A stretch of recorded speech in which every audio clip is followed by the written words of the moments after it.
In this video we will be seeing the demo for stage 2, that is data processing. So let's start. So here we can see that I am installing a new cron tab. This cron tab will be for process.php. So in the previous video you have seen for uncompress and verify. So in this video I will be uncommenting the line of process.php, and this process will be running every 1 minute. So I am saving the cron tab over here, and once it's saved you will be seeing a message that the cron tab has been installed. So now let's see the database before the processing starts.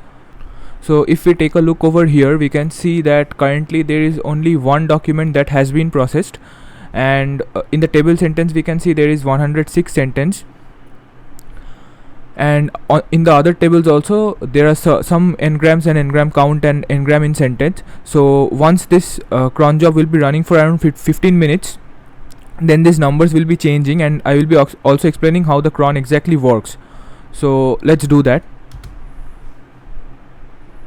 So after 15 minutes, as you can see, that all the data will be changed. So first of all, let's see the management dashboard. So in the management dashboard we can see that the total number of files is 12, and the total number of processed files is also 12 because 10 more files got processed, and previously from that 16 point some percentage we can see that the current progress is 100%. So all the files have been processed right now.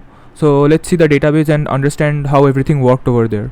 So in the database you can see that table document contains 11 files, that is basically 10 more got processed, and the table sentence is also increased from 106 to 1838, and in table gram and table n-gram count, all of this has also increased because the number of documents got processed and accordingly they also increased. So we can see over here that for 10 documents the total size for the database is just 5 MB. So accordingly when we will be processing for thousands or maybe 5,000 documents, so you can understand the space required would be in GBs during that time. Now let's understand how the cron actually worked and the document got processed. So let's take a look at table document.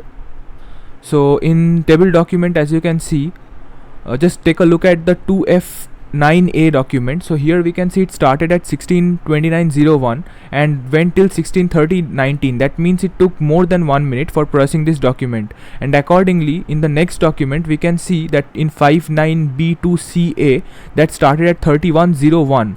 This actually should start at 30:01 because it runs every 1 minute, but we are not doing parallel processing for documents. We are waiting for a document to get processed and then we are moving to the next document. So that's why it took from 31:01 to 31:45. Accordingly the next one we can see it starts from 32:02 because the previous ones completed at 31:45.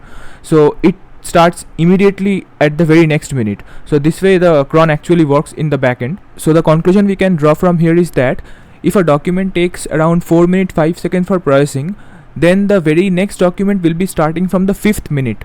That is, the server will be idle for around 55 seconds, and this is the way the cron works. It will not start any parallel processing or processing multiple documents together. Instead it will wait for a process to finish and then it will process the next document. This was all for stage 2. Thank you so much.